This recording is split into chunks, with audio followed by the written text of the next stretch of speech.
Alright mga ka-farmers, kabukid, mainit-init pa na issue ngayon, kung saan isang magaling na kongresista at sa kongreso nagkaroon ng debate ngayon.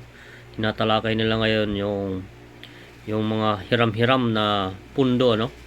Ito ngayon si Representative Kimbo, pero nahihirapan sumagot ito sa isang kongresista natin na si Herrera.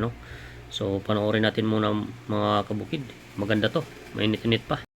I move that we recognize the Honorable Bernadette B.H. Herrera of the party list B.H. for her interpellation. The Honorable Bernadette B.H. Herrera is recognized for interpellation. Pwede para doon. Qualified theft na to. O kaya, pwedeng technical malversation of funds if you use it for another thing. Ang tawag po dun sa libro ay Book of Accounts. So, may Book of Accounts at nandun naman po maliwanag ang balanse. So, at any point in time na kung na-question... Madam Speaker, ulitin ko, ano pong batas ang nagsasabi na pwedeng gamitin pangsamantala ang earmarked revenue? Hindi po ginagamit ang revenue. Maliwanag po yun. Yung pera, Madam Speaker. Saan po sinasabing batas na yung cash na nakolekta ng isang collecting agency para sa isang bagay na naka-earmark? Kaya po tayo nagpasa ng batas sa Kongreso. Gusto ko itong SUF para lamang sa free wifi. O meron na siyang 24 billion na cash na nakadeposito. Pero sabi nga, yung cash na to nawawala na kasi ginagamit siya habang hindi pa ginagamit ng free wifi. Hindi ko po talaga masettle sa utak ko kung paano pwedeng, yun lang naman tinatanong ko, ano po bang batas ang nagsasabi yung cash na para sa free wifi pwede munang hirmin ng national government para gastusin sa ibang bagay nang hindi nagpapaalam sa tamang or walang proper documentation. Malalaban na natin ito at maliwanag naman na at any point in time na kailangan na ng DICT ng additional funds para sa free wifi, they may request. Madam Speaker, maliwanag po yun at katulad din doon Madam sa Speaker, fire trucks. So lahat po yun ay pwede. So yun ang sistema po ng paggamit ng accounts sa special accounts in the general fund. Ganun po ang sistema. Pero kung meron pong legal question ng ating kagalang-galang na B.H. Herrera, nandito naman po ang DOJ, Judiciary, pwede po siyang magtanong ng legal opinion, ng opinion mula sa DOJ because that is really beyond us. Hindi po kami makakapagbigay ng isang legal opinion. Yan ay pwedeng hingin sa DOJ, Madam Speaker. Madam Speaker, Your Honor. we are the power of the purse here. Tayo po ang nagpasa ng batas. Yung pera na in-earmark natin, mahirap po na ginagamit, tapos pag kailangan na, sasabihin mo, pag kailangan na, nandyan. Paano kung wala?